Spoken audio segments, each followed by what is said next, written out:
থাকবেন জনাব ইউসুফ মোল্লা টিপু, যার আমাদের কুমিল্লা সিটি কর্পোরেশনের প্রশাসকের দায়িত্বে। উপস্থিত আছেন আমাদের অর্থ অ্যাসোসিয়েশনের সম্মানিত সভাপতি হাফেজ মাওলানা আবুল কালাম আবুল কাশেম।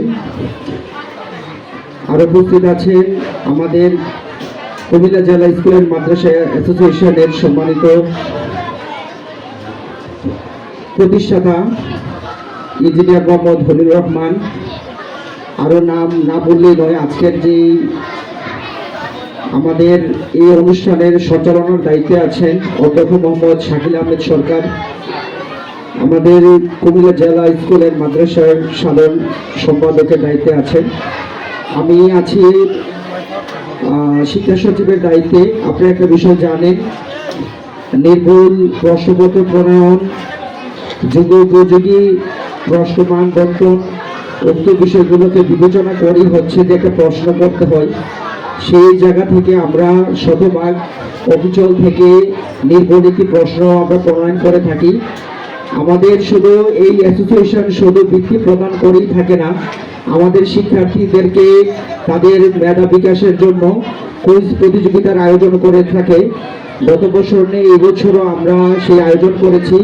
এই ধারাবাহিকতা আমরা আরও উত্তরোত্তর বৃদ্ধি করব। শুধু কুইজ প্রতিযোগিতাও নয়, আমাদের বিভিন্ন জাতীয় দিবসগুলোতে আমরা চিত্র অঙ্কন, সুন্দর হাতের লেখা, তারপর হচ্ছে বিভিন্ন ক্যারাত প্রতিযোগিতা, এগুলো আয়োজনের মাধ্যমে আমরা আমাদের এই সংগঠনকে সামনে এগিয়ে যাব। তো সকলের সুস্থতা কামনা করছি।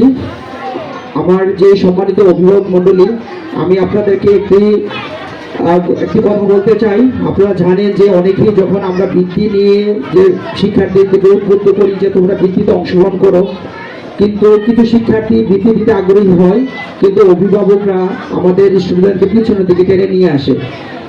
আমার মনে হয় এই জায়গাটাতে যদি আপনারা আমাদের শিক্ষার্থীদেরকে সহযোগিতা করেন, আজকের এই অর্জনগুলোর মাধ্যমে আমাদের শিক্ষার্থীরা তাদের যে কৃতি শিক্ষার্থীর যে খেতাব বৃদ্ধি পাওয়ার মাধ্যমে সেই ধারাবাহিকতা কিন্তু সামনের দিনগুলোতে তাদের যে অনুপ্রেরণার উৎস হিসাবে কাজ করবে।